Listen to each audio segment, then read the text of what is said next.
ఈరోజు స్వర్గం నరకం అనే స్టోరీ చెప్పుకున్నాం.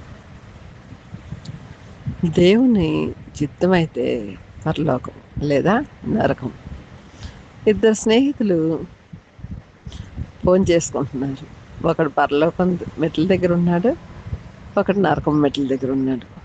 అరే ఎక్కడున్నావురా, నువ్వు కనపడట్లేదు, ఇద్దరం ఒకేసారి పోయాం కదరా అంటున్నాడు. ఇంకొకడు అంటున్నాడు, అరే నేను పరలోకం మెట్ల దగ్గరే ఉన్నాను రా, ఇంకా పైకి ఎక్కలేదురా అంటున్నాడు. అయితే ఒకడు అంటాడు, అరే నేను నరకం దగ్గర ఉన్నాను రా, రమ్మని ఓ పిలుస్తున్నారా, నేను వెళ్ళలేనురా, ప్లీజ్ రా అంటే, అయినా నువ్వు అక్కడికి ఎలా వెళ్ళావురా అని ఈ నరకం దగ్గర ఉన్నవాడు అడుగుతాడు. అడగంగానే పరలోకం దగ్గర ఉన్నవాడు అంటాడు, అరే ఏ రోజైనా స్నేహితులు టీ తాగుదాం వెళ్దాం రారా అంటే వచ్చావా? వాళ్ళు ఇప్పిస్తే వచ్చేస్తావు, నువ్వు మాత్రం ₹1 ఖర్చు పెట్టవు. నీ బ్యాంకులో డబ్బులుంటే నువ్వు లేవని చెప్తావు. సరే, అరే అక్కడ దాకా దించరా, కొంచెం హెల్ప్ చేయరా అంటే, అబ్బో నా బండిలో పెట్రోల్ లేదని మాతోటే కొట్టిస్తావు. సరే, అరే దోస్తు గాళ్ళందరూ కలిసి బయటకు వెళ్తున్నారు రారా అంటే, నా దగ్గర డబ్బులు లేవు, మీరు పెట్టుకుంటే వస్తానంటావు. మరి నువ్వు యూకేలో ఉద్యోగం చేసేటప్పుడు కూడా ఎవరికన్నా సహాయం చేసేవరా? అందుకే రా నువ్వు నరకం దగ్గర ఉన్నావు. మేము అలా కాదురా, జేబులో రూపాయి లేకపోయినా ఎవడైనా హెల్ప్కి పిలిస్తే పరిగెడతాం. మా దగ్గర రూపాయి లేకపోయినా సహాయం చేయాలని ఆశ ఒకటి ఉంటుంది మా దగ్గర అని ఇద్దరు మాట్లాడుకుంటారు. అరే డబ్బులు ఇచ్చేద్దాం రా, నన్ను ఎలాగైనా అక్కడ తీసుకెళ్ళిపోరా, ఇక నాకు భయం వేస్తుందిరా, ఈ అగ్నిగుండాన్ని చూస్తుంటే నాకు భయం వేస్తుందిరా, ప్లీజ్ రా అంటాడు. అరే ఇక్కడ అలాంటివి ఏం చెల్లవురా, భూమి మీద అనుకుంటున్నావేంటి, నీకు ఏదన్నా చల్లడానికి అని వాడు వీడుతో అంటాడు. అని వాడు హ్యాపీగా మెట్లెక్కి వెళ్ళిపోతాడు. వీడు అగ్నిగుండంలో పడిపోతాడు. చూసారా, భూలోకంలో చేసే తప్పులే మనకు ఇక్కడ ఒప్పు అనిపించవచ్చు, అక్కడ అదే తప్పు. ఇక్కడ మనం రైట్ అనుకుంటాం, అక్కడికి వెళ్ళాక అదే రాంగ్ అవుతుంది. కాబట్టి స్నేహితులారా, ఏదైనా చేసేటప్పుడు ఆలోచించండి. ఒకరు వద్దని విసిగిస్తున్నారా, అది నీకు కరెక్ట్ అనిపిస్తుందా, ఆలోచించి చేసే. వాళ్ళ కోసం నువ్వు త్యాగం చేసేవనుకో, ఒక్కోసారి దేవుడు నిన్ను చూస్తాడు. ఇప్పుడు కూడా కొన్ని సమస్యలు వస్తూనే ఉంటాయి. నువ్వు పడుకుంటేటప్పుడు నిద్ర పట్టట్లేదా? చాలామందికి నిద్ర పట్టదు, తెల్లారి సమస్యలు. ఇంకా ఇంటిని మెయింటెనెన్స్ చేస్తున్న మగవాడైనా ఆడదైనా నిద్ర పట్టదు. అనేక టెన్షన్స్ నెత్తి మీద పెట్టుకుంటారు, అనేక భారాలు. ఈ భారాలు ఎలా ఉంటాయంటే అవి చేత్తో తీసి పెట్టేవి కాదు, అలా అని గుర్తు తెచ్చుకోకుండా ఉండలేము. కానీ అలాంటప్పుడే మైండ్ని దేవుడి వైపు తిప్పి, తండ్రి ఈ సొల్యూషను నువ్వే చేయగలవు, నాకు ఇప్పుడు నేనేం చేయాలో చెప్పండి అని దేవుడిని అడిగితే ఆయన మనకి మార్గాలు తెరిపిస్తారు. ఈ చిన్న స్టోరీ ఎందుకు చెప్పానంటే, పరలోకం నరకం వెళ్ళటం అంటే ఎంత రాజుగారైనా సరే, ఎంతమందికి ఎన్ని సహాయాలు చేసినా చివరి దినాలకు వచ్చాకంట వీడికి ఎందుకు సహాయం చేయాలి, నేను అబ్బో నాకున్న ఆస్తి అంతా సరిగిపోయింది ఇప్పటికే, వీడికి సహాయం చేయకూడదని వెనకని చేస్తే అక్కడ అదే తప్పుగా కనబడుతుంది. తూకంలో ఒక్కోసారి పడిపోతూ ఉంటాం అగ్నిగుండంలో. దేవుడు తూకం కంపల్సరీ వేస్తాడు. ఆ తూకాన్ని మనం ఇక్కడే కొలుచుకోవాలి. ఎలా అంటే, నువ్వు మంచి చేస్తున్నావా, చెడు చేస్తున్నావా, నీ అంతరంగం ఎలా ఉంది, నీ అంతరంగాన్ని ఫస్ట్ నువ్వు శుద్ధి చేసుకో. అంటే ఎవరినో శుద్ధి చేయక్కర్లా, మనం ఫస్ట్ మన అంతరంగాన్ని మనం శుద్ధి చేసుకోవాలి. మన అంతరంగమే మనకి ఇబ్బంది తెచ్చిపెట్టింది. మనం అనుకున్నవన్నీ కరెక్టే అనుకుంటాం, కానీ అవే కొందరికి ఇబ్బంది అవ్వచ్చు. ఆ ఇబ్బందిని మనం తొలగించేయాలి. సరే ఇది వద్దు అనుకుంటున్నాం, మానేద్దాం. ఏమైంది, నలుగురితో పని చేస్తున్నాం కదా, నలుగురితో వెళ్ళిపోతాం. కానీ మనం నిజాయితీగానే ఉందాం. అవతలి వారు ఎటువంటి వాళ్ళు అయితే మనకెందుకు, వాళ్ళు మనల్ని దూషిస్తున్నారా, హల్లెలూయా, వాళ్ళని మనం ప్రేమిస్తున్నారా, హల్లెలూయా. ఎప్పుడు దేవుడికి స్తుతి చెల్లిస్తూనే ఉండాలి. ఎందుకో తెలుసా, దూషించే వాళ్ళు ఉంటారు, ప్రేమించే వాళ్ళు ఉంటారు. రాళ్ళు విసిరే చెట్టుకంట పళ్ళు ఎప్పుడు కాస్తూనే ఉంటుందంట. ఆ రాళ్ళ దెబ్బలు తగిలినప్పుడల్లా ఒకరి కడుపు నింపుతున్నాను కదా అని సంతోషపడుతూ ఉంటుందంట. మరి చెట్టుకున్నంత వాల్యూ మరి మనం ఎందుకు ఉంచుకోలేకపోతున్నాం? మనం మాట్లాడగలం కదా, చెట్టు మాట్లాడలేదు కదా. అయినా సరే తన రెక్కలు చాపుకొని గాలి వీచి ఆ గాలిని మనకి శ్వాసగా ఇచ్చేస్తుంది. అంటే తన త్యాగాన్ని ఎవరు గుర్తించట్లా. చెట్టుని పీకేయటం చాలా ఈజీ, కానీ నరికేయటం కూడా చాలా ఈజీ. ఒక్క రోజులో కొట్టి పడేస్తారు చెట్టుని, తీసి పడేసి పక్కన పడేస్తారు, ఎండిపోతుంది. ఆ ఎండిపోయిన కొమ్మలకు కూడా చిగురు వస్తూ ఉంటుంది ఒక్కోసారి. అది చాలా సంతోషం అనిపిస్తుంది, కానీ ఎవరు పట్టించుకోరు. ఇన్నాళ్ళు ఎంతోమందికి నీడనిచ్చిందే చెట్టు, కానీ కొట్టి పడేసామే అని చాలా బాధపడతాం. కానీ తప్పదు, కొన్నిసార్లు అడ్డం వచ్చినప్పుడు కొట్టేయాల్సి వస్తూ ఉంటుంది. కానీ అదే చెట్టు గాలి చాలా మనకి విశ్రాంతినిస్తుంది. ఇలా చాలా జరుగుతూ ఉంటాయి. రోడ్డు మీద వెళ్ళేటప్పుడు అటు ఇటు చెట్లు అందంగా అలంకరించినట్లుగా ఉంటాయి. వాటికి ఉన్న పువ్వులు సంతోషాన్ని పలకరిస్తూ ఉంటాయి. చూడండి, నిజం చెప్పాలంటే నేను చిన్నప్పటి నుంచి నరసాపురం పాలకులు చాలాసార్లు తిరిగా. పాలకుల నుంచి నరసాపురం వెళ్తూ ఉంటే చెట్లన్నీ చక్కగా రోడ్డుని కమ్మేసి ఉంటాయి. ఎంత కమ్మేసి ఉంటాయంటే ఒక పొదరిల్లు లాగా. అసలు ఇంకా ఆ సీన్ చూస్తుంటే ఎలా ఉంటుందంటే మొత్తం సంతోషం అంతా అక్కడే ఉన్నట్టు ఉంటుంది. అంత అందంగా ఉంటాయి. మళ్ళీ అటు నుంచి వచ్చేటప్పుడు కూడా మనకు చూడాలనిపిస్తుంది.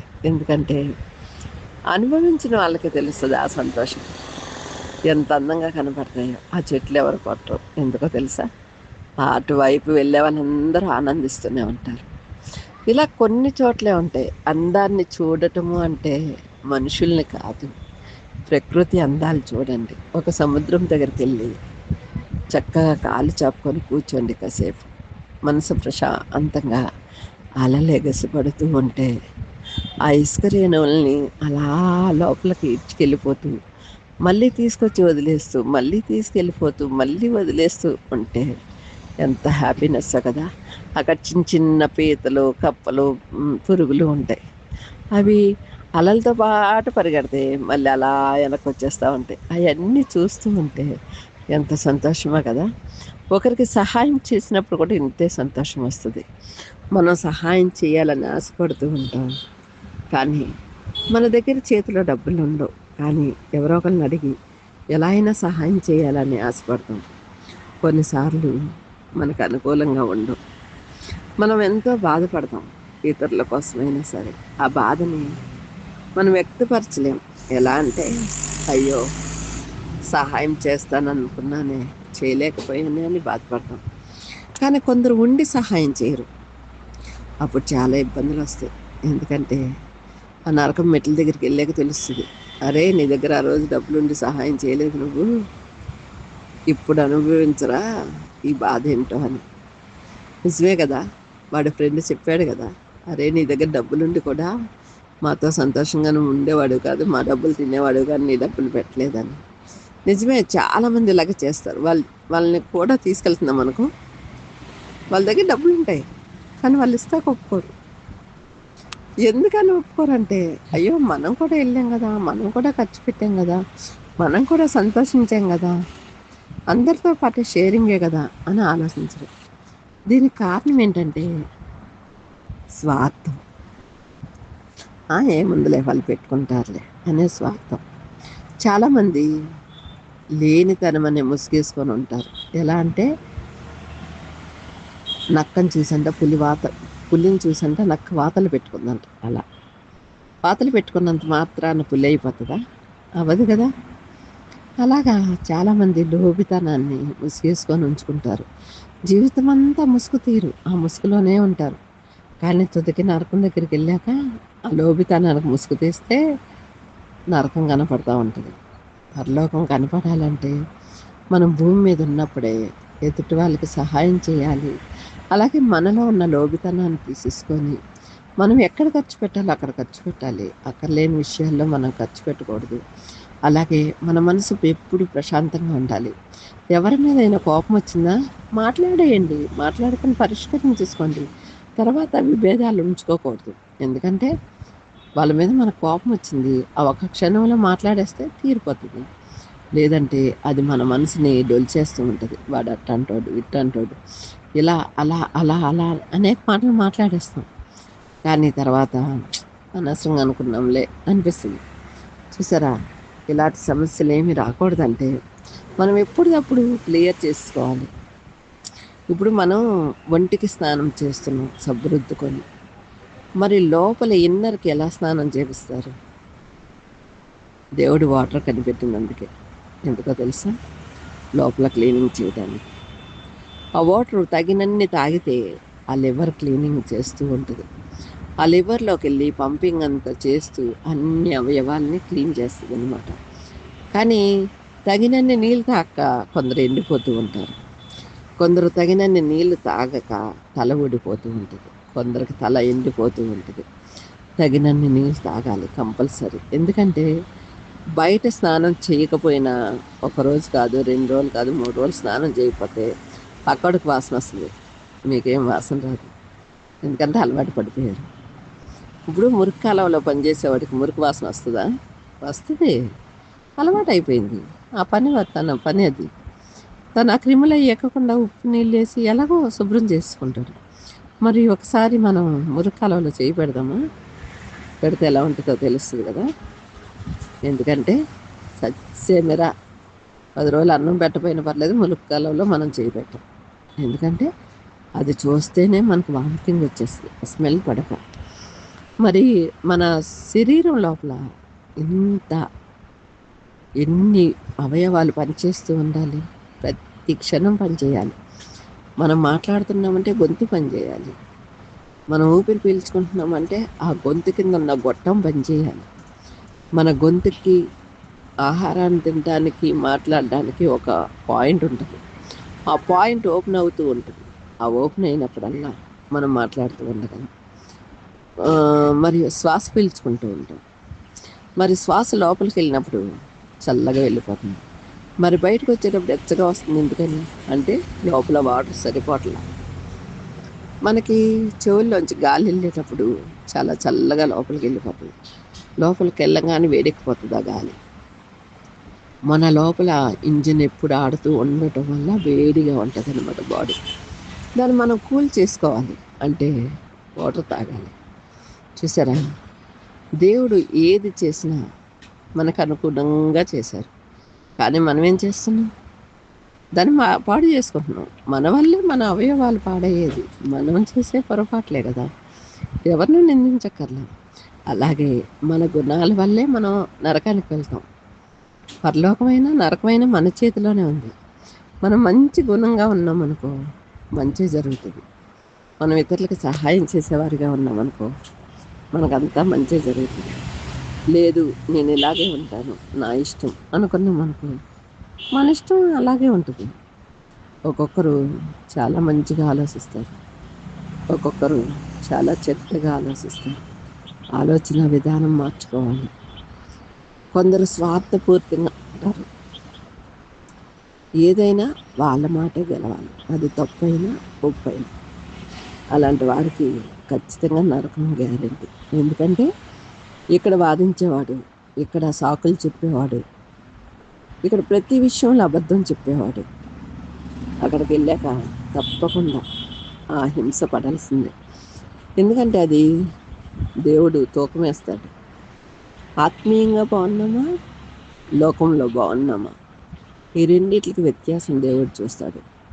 ఆత్మానుసారంగా ఉన్నామా, శరీరానుసారంగా ఉన్నామా, దేవుడు తూకం వేస్తాడు. శరీరానుసారంగా 1 గంట ఉండి ఆత్మానుసారంగా 23 గంటలు ఉన్నామనుకో దేవుడు దీన్ని కొలత వేస్తాడు. ఇలా ప్రతి విషయంలో కొలత వేస్తూ ఉంటాడు. అప్పుడు మనం పరలోకమా నరకమా? మనం సహాయం చేస్తూ ఉంటాం లోకంలో ఉండగా. పరలోకంలో దేవుడు అందరినీ ఒకేలా చూస్తాడు. తక్కువ సహాయం చేసావా, ఎక్కువ సహాయం చేసావా కాదు, కానీ ఆ తీర్పులో నిలబడటం ఖచ్చితంగా ప్రతి మనిషి తీర్పులో నిలబడాల్సిందే. చాలామంది జీవితం అంతా చాలా మేలు చేస్తారంట, లాస్ట్లో ఏవో పొరపాట్లు చేస్తారంట. దానికి కూడా శిక్ష విధింపబడిద్దంట. అందుకని పౌలు గారు చాలా విషయాలు మనకి క్షుణ్ణంగా చేశారు.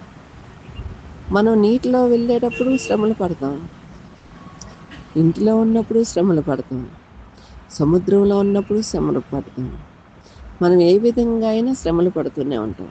దానికోసమని మనం విహీనంగా ఉండకూడదు, సంతోషంగా ఉండాలి. ఎందుకంటే ఈ శ్రమ మన మేలు కొరకే వచ్చిందేమో, మనల్ని శుద్ధి చేయడానికి వచ్చిందేమో.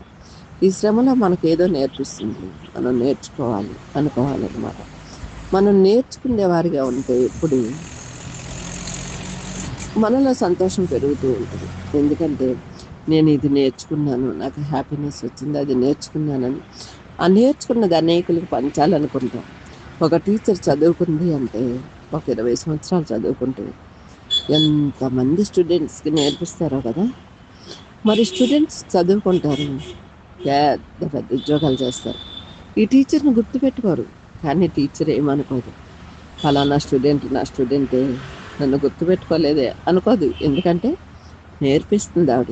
ఆ నేర్పించటంలో ఉన్నంత సంతృప్తి ఇంకోటి లేదని. అంటే పంచుతుంది, విద్య పంచుతుంది అందరికీ. కాబట్టి హ్యాపీనెస్ పెరుగుతుంది అనమాట. మనం కూడా ప్రతి విషయాన్ని పంచుకుందాం. మంచిని, చెడు కాదు, మంచిని అనేకులకు పంచుకుందాం. అలాగే వాళ్ళ దగ్గర ఏదైనా మంచి ఉంటే మనం నేర్చుకోవాలి, పంచుకోవాలి. ఈరోజు సబ్జెక్ట్ అదే, నరకము, పరలోకము.